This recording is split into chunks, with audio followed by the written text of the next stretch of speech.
కాలంగా పెండింగ్ లో ఉన్న అసంఘటిత కార్మికుల సమస్యల పరిష్కారానికి చొరవ చూపాలని సిపిఐ రాష్ట్ర నాయకులు జీవి సత్యనారాయణ మూర్తి ప్రభుత్వానికి విజ్ఞప్తి చేశారు. జిల్లా ఏఐటియుసి ఆధ్వర్యంలో జీవీఎంసీ గాంధీ విగ్రహం వద్ద మంగళవారం ఉదయం అసంఘటిత కార్మికులు దీక్ష చేపట్టారు. అసంఘటిత కార్మికులకు కనీస వేతనములు, ESI, PF, gratuity, bonus, pension సౌకర్యాలను కాంట్రాక్టర్లకు అవుట్ సోర్సింగ్ యాజమాన్యాలు చెల్లించడం లేదన్నారు. వీరిపై లేబర్ డిపార్ట్మెంట్ ఎటువంటి చర్యలను తీసుకోవడం లేదని, ప్రిన్సిపల్ ఎంప్లాయీస్ అయిన వారు కూడా ఎటువంటి చట్టపరమైన చర్యలు చేపట్టడం లేదని మండిపడ్డారు. రాష్ట్రంలో గత 16 సంవత్సరాల నుండి కనీస వేతనం బోర్డును నియమించలేదని తెలిపారు. కేంద్ర ప్రభుత్వం కార్మిక హక్కుల 44 చట్టాలను రద్దు చేసి 4 లేబర్ కోడ్స్ తీసుకురావడం వల్ల అసంఘటిత రంగ కార్మికులకు రావాల్సిన చట్టపర సదుపాయాలు ఎగరవేస్తున్నారన్నారు.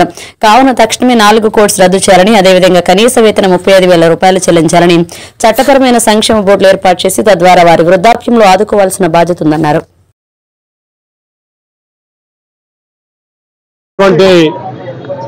కార్మికులకి స్వయం ఉపాధి కానివ్వండి, గిగ్ వర్కర్స్ కానివ్వండి,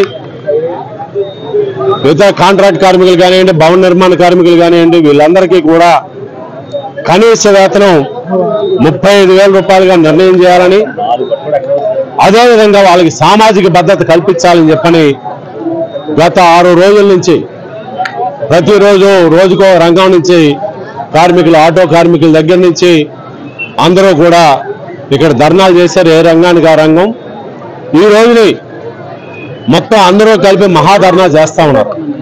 లేదు ముద్రా రుణాలు అవి ఇవి అని చెప్తున్నా అవేవి కూడా వాళ్ళ దాకా వచ్చేటటువంటి పరిస్థితి లేదు. మరో పక్కన స్విగ్గీ, జొమాటో, ర్యాపిడో లాంటి సేవల్లోని పనిచేస్తున్నటువంటి గిగ్ వర్కర్స్ యొక్క సంఖ్య కూడా గణనీయంగా పెరుగుతూ ఉంది. వాళ్ళకైతే అసలు సామాజిక భద్రత లేనటువంటి స్థితి ఉంది. కాబట్టి ఈరోజు ఏఐటియుసి యొక్క డిమాండ్ అసంఘటిత రంగంలో స్వయం ఉపాధి పొందిన వారికి కానివ్వండి, లేకపోతే ప్రత్యక్షంగా చెప్పని ఈరోజు కేంద్ర రాష్ట్ర ప్రభుత్వాలు రెండింటినీ కూడా డిమాండ్ చేస్తూ ఈ మహాధర్నా కార్యక్రమాన్ని ఇక్కడ నిర్వహించడం అన్నది జరుగుతుంది. దీని మీద